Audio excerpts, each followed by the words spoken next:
Imagine a school where children can progress at their own pace, regardless of their ability.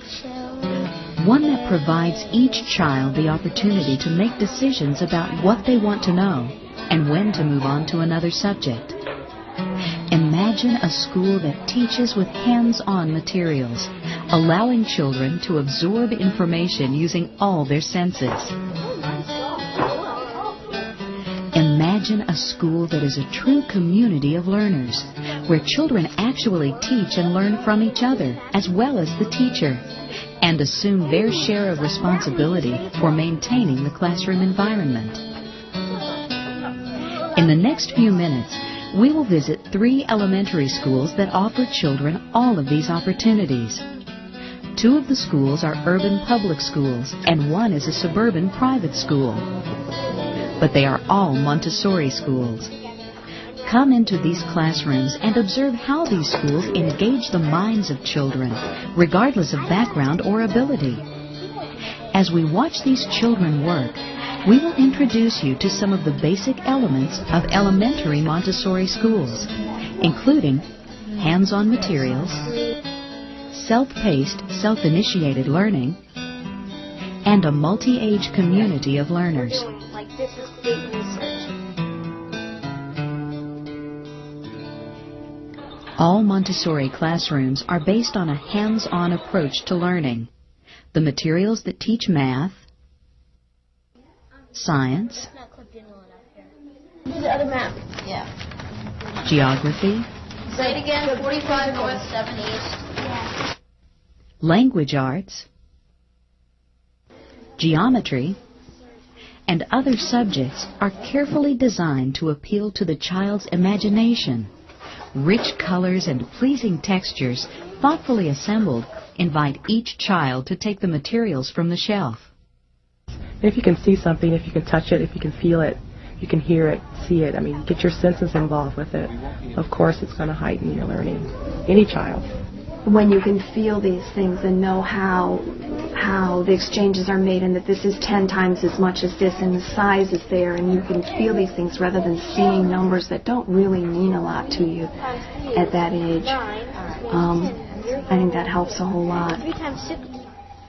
As the child becomes comfortable with the basics, the materials become increasingly abstract and complex, helping the learner to understand first the patterns of addition, subtraction, multiplication, and division, and building from this foundation to the complexities of squaring and square root, cubing and cube root. There are 1, 2, 3, 4, 5, 6.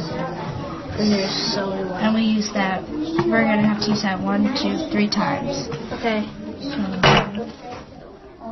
These 11-year-olds are tackling a math problem that calls for the addition of the components of a cube. At this level, the materials provide a method for the students to check their own work, as well as a way to visualize the problem in 3 dimensions. Then there's 3 cubes. It just makes so much sense to slowly move kids towards abstraction instead of when we were in grade school, we had to immediately be able to abstract, and some kids got it and some didn't. Montessori introduces children to geometry beginning in the early childhood years. The repetition encourages children to assume responsibility for their own learning, creating a greater self-confidence as they recognize and correct their own errors. These 2 girls are learning polygons from triangle to decagon. This material helps them to discover the shapes on their own by matching the names to the shapes. When they get stuck, they are able to solve the problem independently without adult assistance through the use of a chart. The parts of speech are represented by symbols in elementary Montessori. Each symbol was chosen to provide cues to the function of each word. For example, a black triangle is used to symbolize a noun. The notion of the verb is introduced with a red ball, full of action and motion. Is this an action? I'm working. Now the child can analyze the work of any author, including herself. All genre of literature are explored, read, written, and analyzed for the basics of story structure. All finished at this point in time? Let's see if you have everything. Geometry work. Can you show that? Children have a natural desire to learn.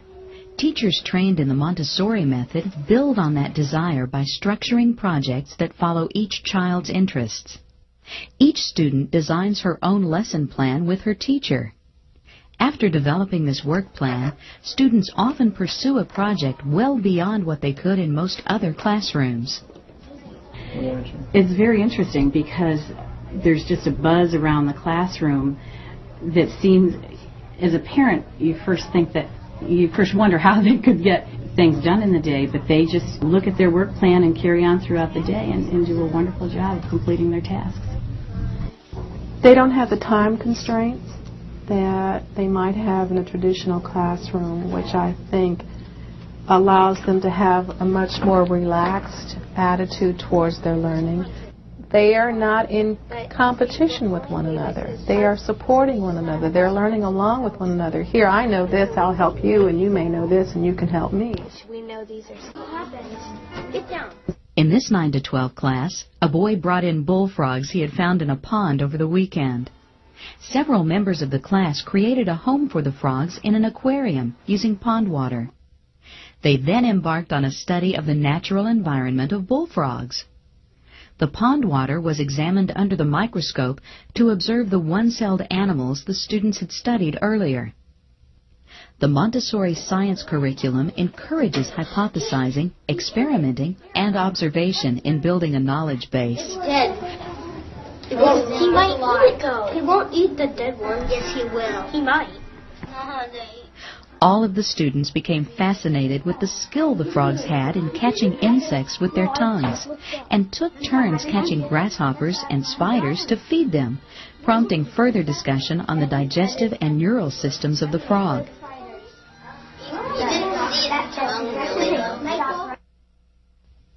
Children thrive in this environment because they are free to work at their own pace. There is no rush to keep up with material that is confusing, no fear of falling behind, no boredom waiting for others to catch up. Montessori students feel relaxed about learning and enjoy each new challenge. Uninterrupted periods of work time is one of the greatest gifts of the Montessori method, resulting in periods of focused, sustained concentration. You can go as far as you want, as fast as you want. I really like the idea of an independent study because the kids can explore and see how, starting from one thing, it just keeps flowering into other things, other avenues, and they get a better understanding of the total.